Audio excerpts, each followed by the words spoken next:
Nimxu għal naħa l-oħra tal-istudio fejn għandi l-President tal-Għaqda tal-Malti, Sephora Francalanza, kif inti? Tajba, grazzi, inti? Jiena ninsab tajjeb. Ninsab tajjeb ħafna issa aktar ma jgħaddi żmien u l-ħin iktar noqgħod komdu hawnhekk fuq dan il-siġġu. Tidra postok. Nidra posti. Għalkemm il-post tal-Malti jisu qed jilab nara jiena fil-soċjetà tagħna.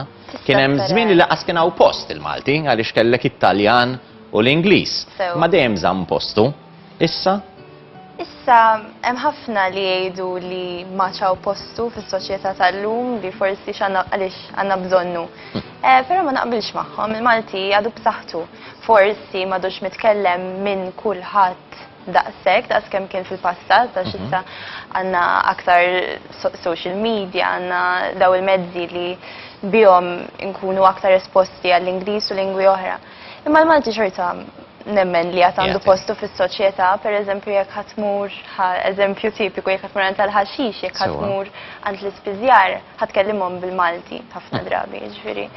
Naħseb li għandu postu. Għalkemm semmejt il-qatt il-musmar fuq rasu kif ngħidu, għaliex semmejt il-tal-ħaxix u tiskanta kemm ħafna nies l-ingredjenti jafuhom bl-Ingliż iktar milli bil-Malti. Iva, u naraw ħafna riċetti miktubin żiena fuq. Aħna ħankun qegħdin noqogħdu attenti. Riċetti m'għandniex fil-programm tagħna, però xi ingredient li hemm ħajsemma u interessanti l-fatt illi tilgħin minn ħin għal ieħor fuq l-iskrin min ma nagħmilx aċċenn għalihom, però nkunu qegħdin nirreferu ġieli kemm għal flora u anke fauna illi nsibu madwar pajjiżna. U ovvjament aħna nużaw il-kelma Maltija. Grazzi wkoll il-Dipartiment tal-Quality Control illi għandna hawnhekk ġewwa PBS. Però jekk nitkellmu fuq l-Għaqda tal-Malti, il-Kunsill tal-Ilsin Malti, id-Dipartiment u l-Fakultà tal-Malti, daw kollha Maltin, imma il-Maltin għandhom konfużjoni sħiħa ta' min u min. Tista' tispjegali ftit aktar? Sewa, mela, hemm diversi għaqdiet tal-Malti, però kollha jisom għandhom għan differenti u skopijiet differenti. Jekk nibda billi nsemmi lilna, per eżempju, l-Għaqda tal-Malti tal-Università, isma' magħha tal-Università, mela aħna aktar iffukati fuq l-istudenti universitarji. Fil-fatt il-maġġoranza tal-Kumitat huwa magħmul minn studenti. U naħdmu aktar hemmhekk, jiġifieri biex inqajmu aktar kuxjenza fost l-istudenti dwar il-lingwa u l-letteratura Maltija. Imbagħad pereżempju għandna l-Akkademja tal-Malti. L-Akkademja tal-Malti ilha ftit iktar, 11-il sena iktar mill-Għaqda tal-Malti u jisa għandha dik it-tabella naqra iktar uffiċjali biex ngħidlek. Pereżempju, l-Akkademja tkun minn ta' quddiem meta tinqala xi kwistjoni tal-Malti mhux għax aħna le. Imma aħna nqisna forsi oħta żgħira. Sewwa, ġifieri l-entità illi tiddeċidi meta pereżempju jekk nikdbux futbol bl-Ingliż jew futbol FUTBO le, dak min huma? Dak il-Kunsill. Il-Kunsill li huwa entità governattiva. Li dak ħanidħlu issa fid-dettall fuqha. Però l-Akkademja tal-Malti hija magħmula biss minn akkademiċi?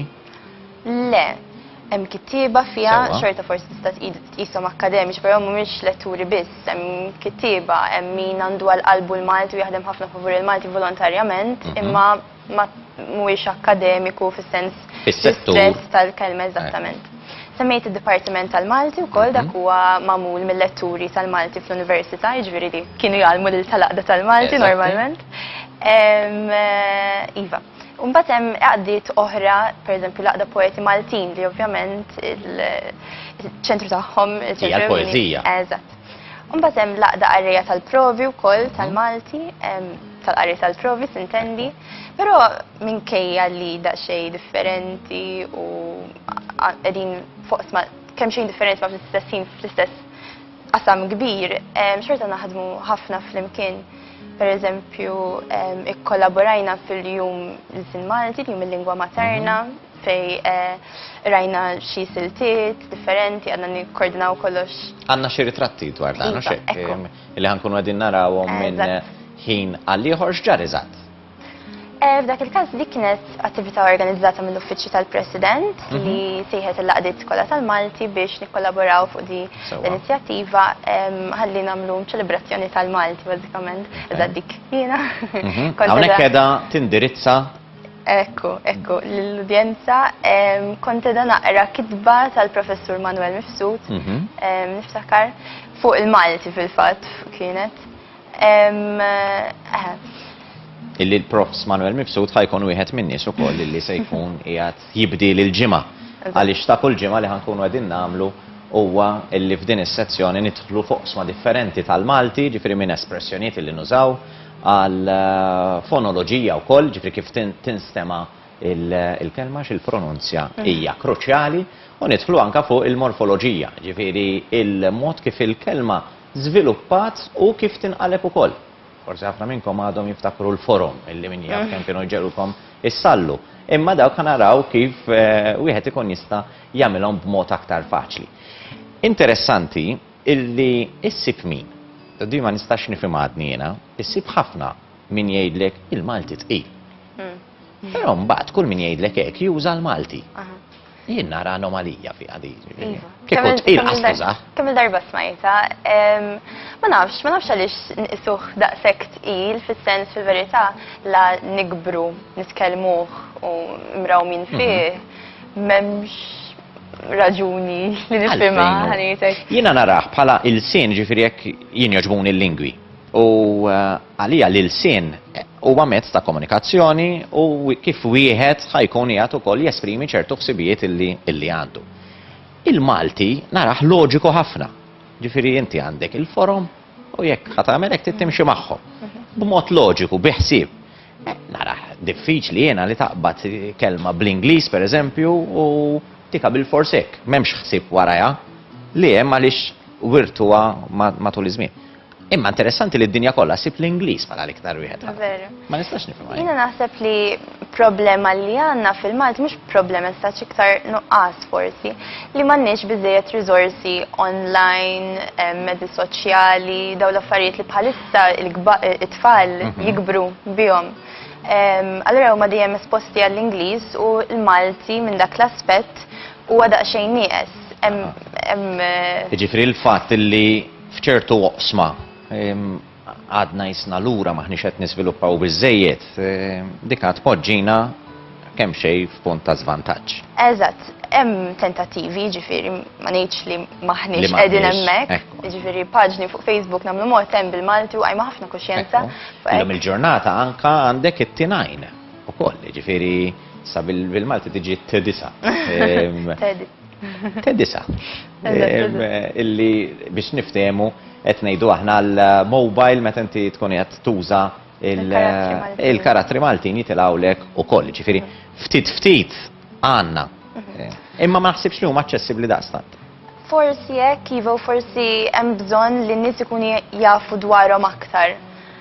Anka kodba pereżempju, ħafna drabi sib min jgħidlek u l-Malti ġbajna nistudjaw, naqraw l-istess kodba. Għax neħduha for granted? Eżatt, u naħseb li s-soċjetà b'mod ġenerali għaw Malta mhijiex daqstant konxja ta' kemm hawn letteratura li qed tinkiteb bħalissa li hija relevanti għal żminijiet tal-lum.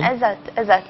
U qisna nittrattaw letteratura Maltija bħala xi ħaġa antika li dawk il-kodba tal-primarja ngħidlhom jien. Meta fil-verità ara kemm hawn awturi li qed jagħmlu issa biħa li qed jagħmlu suċċess anke barra minn xtutna, però mbagħad hawnhekk f'pajjiżna maħniex qed inkunu konxi eżatt ta' kemm qegħdin jiġu pubblikati kodba fis-sena. Jkollna ċans nitkellmu dwar dan iktar il-qudiem meta tasal anke l-fiera tal-ktieb u nkunu qegħdin nagħtu spinta qawwija. Jekk niffukaw fuq l-Għaqda li inti president tagħha. Grupp ta' studenti. Fil-maġġoranza. Fil-maġġoranza tagħhom. Jew ex-studenti. Kemm intom attivi? Nippruvaw nkunu attivi kemm nistgħu, pereżempju stadni ġejja minn Freshers Week l-Università fejn ikollna stand li ltaqgħu ma' studenti ġodda jistgħu jissieħbu fl-Għaqda nagħtuhom kodba, nagħżlhom attivitajiet għaddejjin. Pereżempju ftit ilu ġimgħa ilu fil-fatt kellna spelling bee bil-Malti għat-tfal. hija inizjattiva ġdida. Dan huwa l-Kumitat kollu li qed naraw. Le, dan mhux il-Kumitat, dan huwa taħżis, huwa programm ta' kitba kreattiva li għandna mal-Aġenzija Żgħażagħ, aħna nikkoordinaw għall-Aġenzija Żgħażagħ. Issa qiegħed fis-sitt sena tiegħu, ser tajjeb ħafna x'fejn soltu jkollna 7 applikanti, dis-sena kellna 30, ġifieri żdiedu mhux ħażin. Tiżidu r-ritmu. Eżatt. U kull sena nippubblikaw wara dawn is-sessjonijiet jkun hemm sessjoni kull xahar ta' kitba. Nġibu letturi, kittieba, akademiċi, nies varji, ġifieri anke minn oqsma differenti mill-films, pereżempju. Li għatu sessjoni ta' kitba lill-parteċipanti tagħna, u mat fl-aħħar tal-programm jiġi publikat ktieb, ma mhux dejjem ikun ktieb. Palissa għalhekk tħażżis ġifieri. Taħżis, eżatt. Tul il-5 snin li għaddew dejjem provajna nisfidaw il-ktieb konvenzjonali. Biex ngħidu hekk, allura pereżempju kellna posters, kellna gazzetta, kellna notebook. Però din is-sena sanaraw xin ikun aħjar ma nizvela xejn. Le, insomma għalik. Eżatt.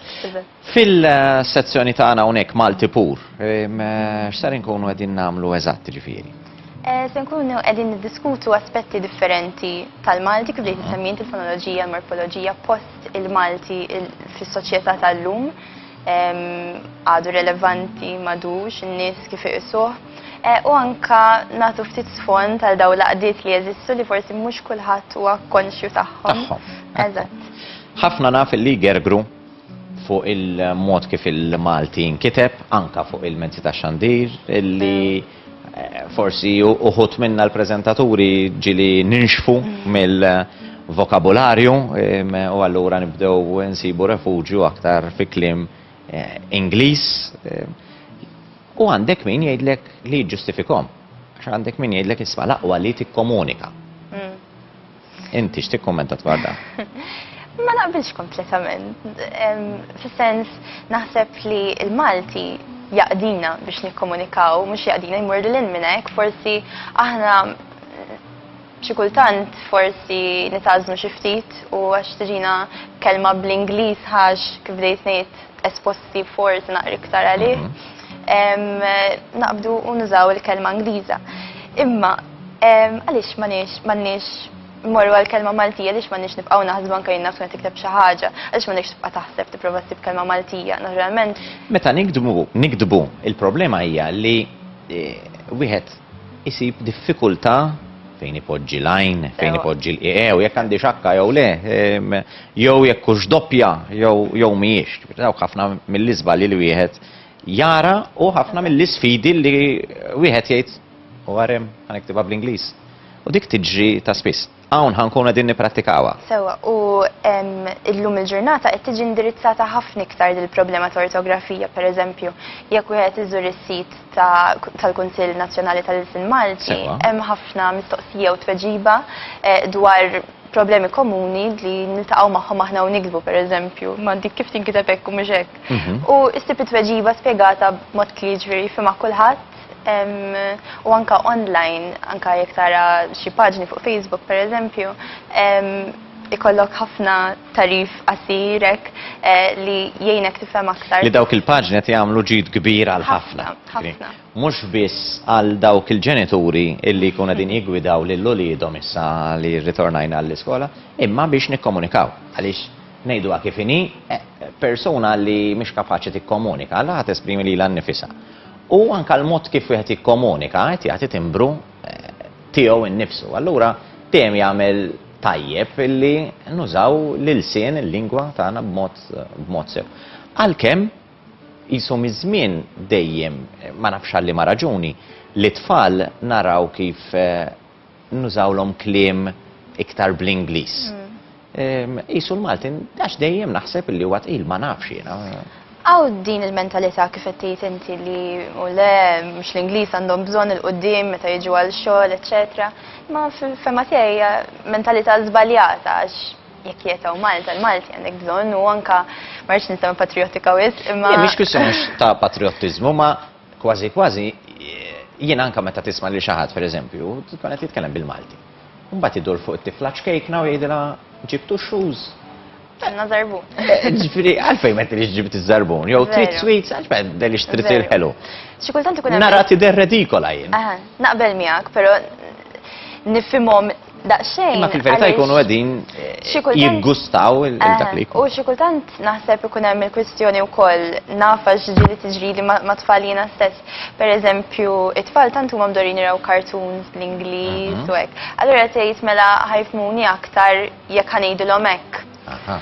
Fis-sens tifhimha dik il-mentalità ma fl-istess ħin mhux aħjar nagħlmuhom bil-Malti ħalli mill-kartuns jitalmu l-Ingliż u mill-Malti jitalmu minn għandna għax inkella kif ħajtalmu jekk mhux mid-dar u mill-ġenituri u mill-familjari. U allura m'għandkomx aktar skużi jekk tkun din is-seguna nhar ta' tnejn is-sezzjoni Malti Pur propju ħad tiffoka fuq dan. Sephora, nirringrazzjak ħafna, nawguralek ukoll fil-istudji tiegħek u kemm jista' jkun tkomplu tagħmlu suċċess anka bl-Għaqda tal-Malti fl-Università, illi ma taqafx biss fl-Università, imbagħad l-attivitajiet ħankunu qed inxarduhom hawnhekk ukoll. Ħammorru għal waqfa żejra u anka ta' telebeħ, però nfakkarkom 22-913-913 il-numru tagħna li xeżat wara inkunu qegħdin nilagħbu l-logħba tagħna wieġeb bil-kontra. Nistennikom hawn.